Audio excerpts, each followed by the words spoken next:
Pascal Bonafou, bonjour. Bonjour. Vous publiez un nouveau livre, vous avez publié beaucoup de livres et vous continuez à publier des livres qui sont tous aussi formidables les uns que les autres. Vous êtes historien d'art, professeur, écrivain, commissaire d'exposition et vous aimez la peinture.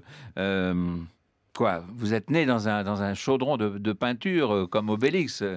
Presque, enfin pas tout à fait. Mais il se trouve que deux rencontres, quand j'étais tout jeune, ont déterminé cette passion pour la peinture. Les deux rencontres, c'est d'une part quand j'étais vraiment gamin, un certain Jean Cocteau, et puis beaucoup plus tard, André Masson, pour lequel j'ai eu la chance de pouvoir ouvrir des cantines qu'il avait fermées en 1936 et dans lesquelles il y avait des merveilles, des tableaux entre autres de Miro qui n'avaient pas été déroulés depuis 1936, des carnets de dessins qui étaient les siens.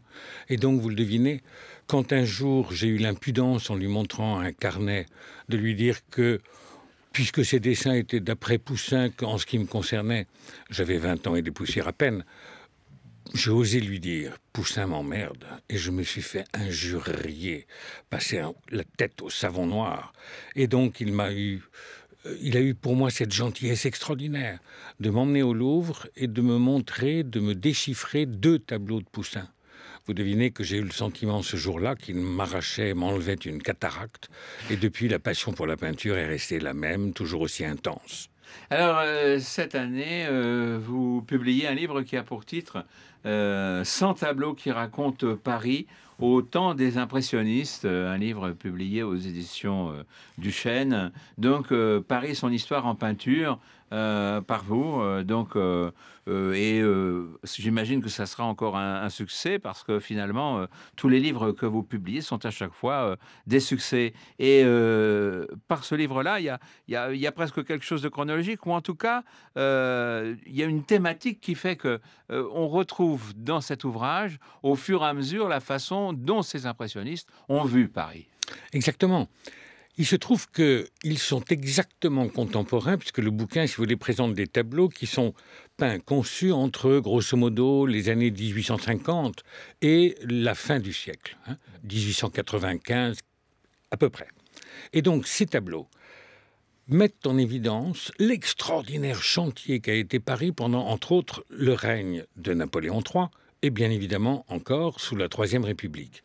Et dès cette période, on le répète et on le dit, il faut que Paris reste et demeure une fête. Pour reprendre le titre donc de Hemingway, Paris est une fête. Et dès cette époque, Paris a été une fête. Paris a été le lieu où on est venu du monde entier pour assister, visiter, entre autres, les grandes expositions universelles. Il y a donc dans ce tableau un portrait, entre guillemets, de l'une de ces expos universelles par Manet. C'est la ville où, souvenez-vous, on donne, entre autres, la vie parisienne d'Offenbach, qui a un succès extraordinaire, et qui, dès le premier tableau de cette extraordinaire opérette d'Offenbach, laisse entendre que le Brésilien revient à Paris parce que c'est la ville du plaisir, au même titre qu'un baron suédois, qui lui-même, arrivant à Paris, par rapport au plaisir qu'il est censé y trouver, n'arrête pas de répéter dans son chant « Je veux m'en fourrer jusque-là ». Donc, si vous voulez, l'histoire de Paris, elle est racontée dans ce livre au travers de cette métamorphose de la ville et donc de la vision qu'en ont les impressionnistes qui change tout. Parce qu'on voit là et les grands travaux et surtout la manière dont les Parisiens ont investi cette ville pour en faire un lieu, une fois de plus, de plaisir, de convivialité, d'échange.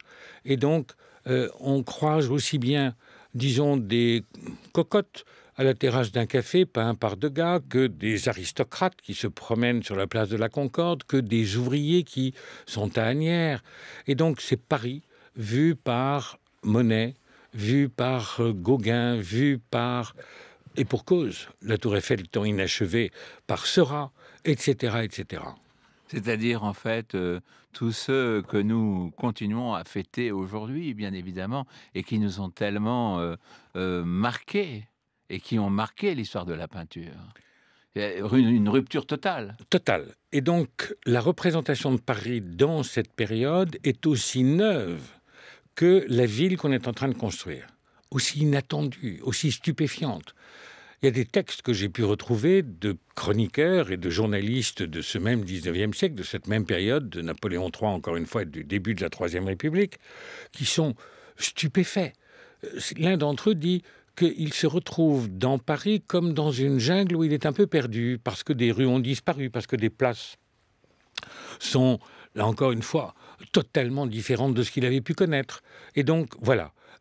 La différence qu'il y a eu entre le Paris d'avant Napoléon III et le Paris qui est donc décrit par les uns et les autres dans ce livre est un Paris qui, encore une fois, devient le théâtre le plus étonnant, le plus intense de tous les plaisirs et des découvertes les plus extraordinaires dans le domaine même de la peinture. Alors, il y a quelques peintres, à côté des célèbres peintres impressionnistes que nous connaissons, et qui se sont imposés dans l'histoire, un certain nombre de peintres moins connus.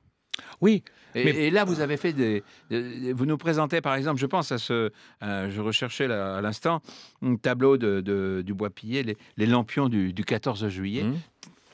Tableau tout à fait étonnant. Tout à fait étonnant. Alors, je pense qu'on ne peut pas le voir, mais c'est vraiment un tableau étonnant. Du Bois-Pillet fait partie de ces peintres qui ont été dans le second temps du mouvement impressionniste, avec les néo-impressionnistes qui se sont réunis autour de Seurat. Et il fait partie de ces peintres qui ont malheureusement été un peu éclipsés, mais qui ont une importance capitale, au même titre que, pourquoi pas, des peintres qui ont pris un peu leur distance par rapport à ce néo-impressionnisme, comme Anquetin, qu'on méprise et qu'on oublie un tant soit peu, malheureusement, comme Engrand, qui là encore est de ces néo-impressionnistes qu'il est temps de redécouvrir, de remettre en évidence. Il se trouve aussi que dans le livre, il y a un tableau d'un certain Vincent Van Gogh, qui est, si j'ose dire, un Vincent Van Gogh d'avant Van Gogh, puisque vous le savez, c'est pendant les 2 ans qu'il va passer à Paris, entre 1886 et 1888, qu'il va véritablement enfin découvrir les pouvoirs de la couleur et qu'il va, et pour cause, faire exploser ce pouvoir de la couleur lorsqu'il sera en Arles. Voilà, on a un Van Gogh, Montmartre, la terrasse du Moulin, le but fin. Oui. Donc, très très beau tableau de Van Gogh qui est aussi exceptionnel évidemment que les autres tableaux très très connus quand il est allé en Arles. On a là donc un panorama en réalité d'une peinture impressionniste qui est moins connue que beaucoup de livres qui ont été publiés sur l'impressionnisme. Vous savez, il y a une très mauvaise habitude qui est entretenue par certains, qui est de ne pas sortir des ornières des sentiers qui sont battus. Or, si vous écoutez les cris que poussent les sentiers battus, ils n'en peuvent plus. Et donc, il est un peu utile et nécessaire, qui plus est, de sortir de ces sentiers battus, d'essayer d'échapper à ces ornières. Et c'est le travail que je m'impose pour aller chercher des œuvres méconnues, inconnues, mais qui sont en elles-mêmes plus stupéfiantes et fascinantes les unes que les autres. Des œuvres qui mériteraient presque à elles seules et au milieu des autres un regard, une grande exposition, parce qu'on ne les voit pas beaucoup quand même. Bon, je suis désolé de peut-être Caillebotte a fait petit à petit sa place, mais Donitis beaucoup moins, par exemple. Oui. Tout à fait, mais Donitis est arrivé à l'impressionnisme comme un petit peu, comment dirais-je, un peu comme sur la tangente. Et il est un peu l'asymptote de l'impressionnisme. Il se trouve que c'est l'un de ces peintres qui a rendu en tout cas hommage à Paris, il est d'origine italienne, avec une intensité extraordinaire. C'est le peintre qu'on qualifiait à l'époque de, justement, la vie parisienne. Mais qu'est-ce qui leur a pris, à ces peintres, de descendre comme ça dans Paris? Il s'est toujours passé quelque chose à Paris. Les peintres auparavant auraient très bien pu prendre leur tableau et puis planter leur chevalet et peindre ce qui se passait après tout sous leurs yeux. Pas du tout, vous le disiez vous-même, ça se passe à partir de 1850, au moment où Paris change énormément. Donc est-ce que dans la tête des hommes et de ces artistes, il y a quelque chose qui est totalement neuf? Est-ce qu'il y a une révolution intellectuelle? Oui, pour une raison très simple et très claire. Il se trouve que Monet, qui est le déclencheur de presque tout, a découvert la peinture en plein air grâce à Boudin et ensuite grâce à Jenkins. Tout ça se passe surtout au Havre.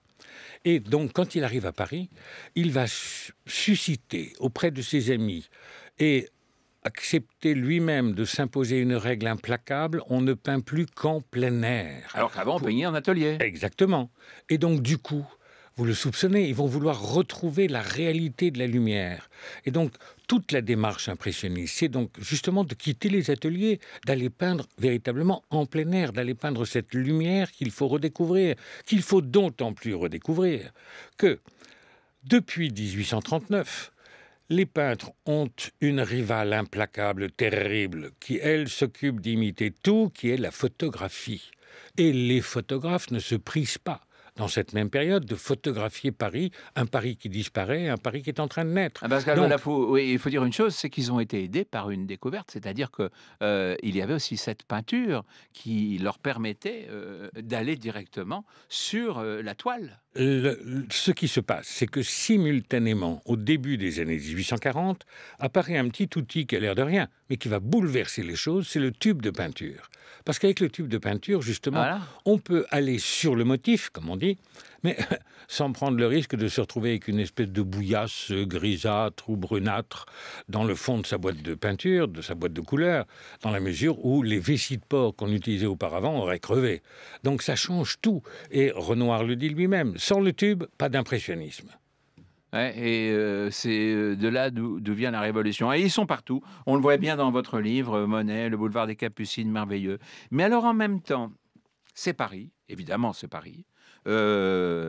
Mais il y a un regard, une générosité absolument extraordinaire de la part de ces hommes, et de ces femmes aussi, parce qu'il y en a eu quelques-unes, mais surtout de ces hommes, disons, qui ont posé leur chevalet dans Paris. Il y a quelque chose qui fait qu'il y a quelque chose d'unique. Toutes les scènes qu'il représente sont des scènes qui sont souvent des scènes de détente, d'échange, de promenade, donc un temps de liberté. Bien sûr, il y a aussi les nourrices Pas qui uniquement sont... quand même, il y a aussi quelques... On est dans la rue, on Oui, travaille, on travaille, etc. Mais on s'agite. la plupart des scènes sont malgré tout des scènes de temps de plaisir. Oui. Et donc, c'est pas un Paris laborieux qui est représenté. C'est le Paris où on va, c'est le cas de Forain, par exemple, montrer un homme qui est sur une planche au bord de la Seine en train de pêcher. Ça va être aussi, et c'est essentiel pour eux, le Paris de la modernité. À savoir que, et pour cause, l'architecture de fer et de fonte qui prend une importance décisive dans cette même période va être l'un de leurs thèmes. L'un des tableaux, il y aura quand même quelques ouvriers au travail, ça va être un tableau de Manet qui représente des paveurs dans la rue sur laquelle donne son appartement. Et qui sont en train de travailler. Mais en même temps, le tableau qu'il représente, il représente des paveurs dans une lumière de soleil extraordinaire.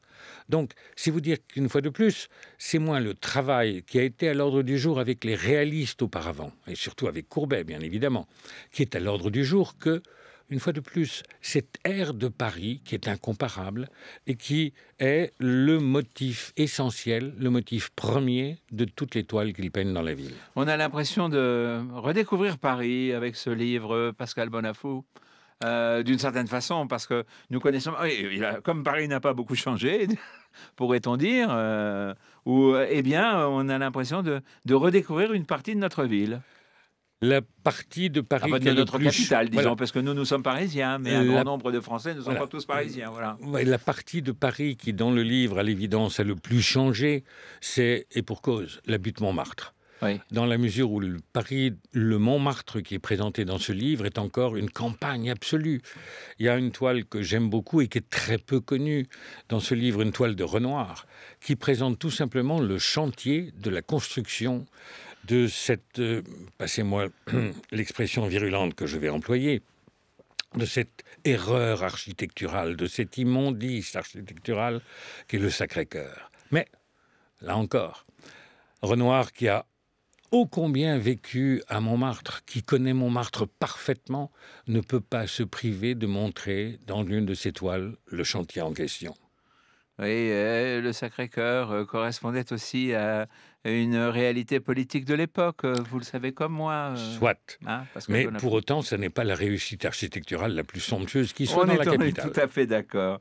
Pascal Bonafou, je vous remercie. Alors, je rappelle le titre de ce livre exceptionnel, encore une fois, 100 tableaux qui racontent Paris. Un livre qui n'est... C'est un très beau livre qui permet, comme je le disais à l'instant, de redécouvrir Paris ou de découvrir un nouveau Paris. Parce que quand on a la chance de voir finalement... quand on est dans un musée, on voit peut-être pas forcément les œuvres. Et là, on les voit parfaitement bien. On a le temps de s'attarder sur chaque tableau. Et c'est un beau livre et qui n'a pas un prix exorbitant, 29,90 €. On peut dire, voilà, formidable cadeau pour cette année, mais les années qui viennent, parce que je sais que tous vos livres sont toujours disponibles. Merci beaucoup, Pascal Donafou. Merci à vous.